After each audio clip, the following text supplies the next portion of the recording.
আসানসোলে লোকসভার বিজেপি প্রার্থী সুরেন্দ্র সিং আলুওয়ালিয়া ও পশ্চিম বর্ধমান জেলার সভাপতি বাপ্পা চট্টোপাধ্যায়ের নেতৃত্বে আসানসোলের বারাবানী বিধানসভা এলাকায় আয়োজিত বিজেপির সভায় প্রকাশ্যে এলো বিজেপির গোষ্ঠীদ্বন্দ্ব। এদিনের সভায় বিজেপি কর্মীরা নিজেদের মধ্যে তর্কাতর্কিতে জড়ায় এবং এরপর একে অপরের সঙ্গে ধাক্কাধাক্কির পাশাপাশি টেবিল চেয়ার ছুঁড়ে মারার ঘটনাও ঘটে।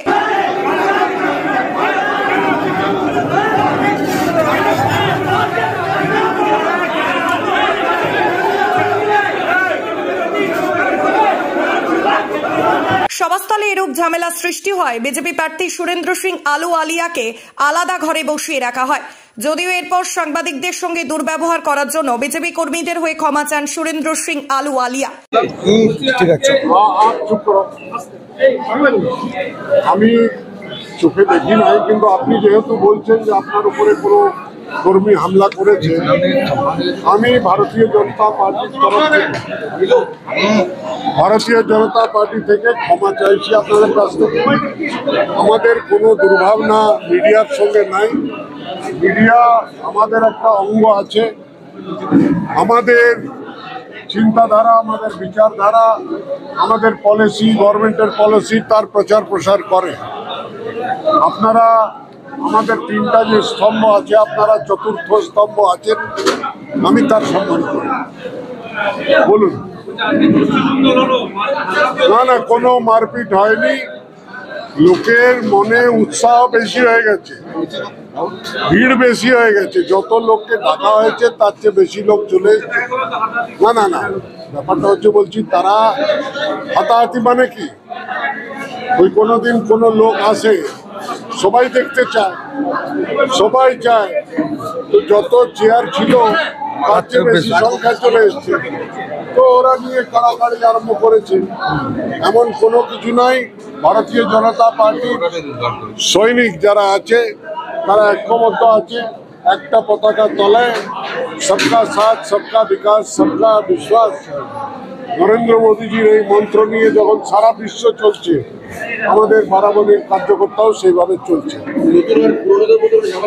না, কোনো কিছু নেই,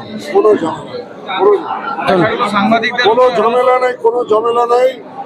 যেখানে চারটা বাসন থাকে, খটখট আওয়াজ হয়, সেটাকে কিন্তু ঝগড়া মনে করবেন না।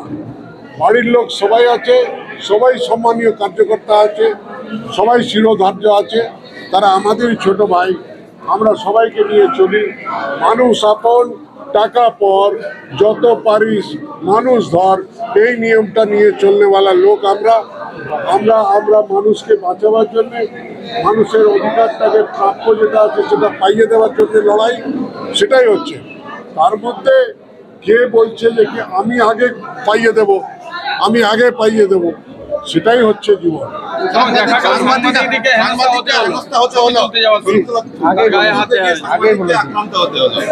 আমি তার উত্তর দিয়ে দিয়েছি। যে ভাই, সংবাদ মাধ্যমের কোনো শত্রুতার জন্য কিছু হয়নি। যখন চেয়ার কাড়াকাড়ি হচ্ছিল তখন আপনারা ঢুকে গেছেন। আপনারা তো একটা সেন্সেশনাল নিউজ বানাবার জন্য ঢুকেছেন, ওই ধাক্কা পড়েছে। তার জন্য ভাই তার জন্য আমি ক্ষমা চেয়েছি। আর কি চাও? চল।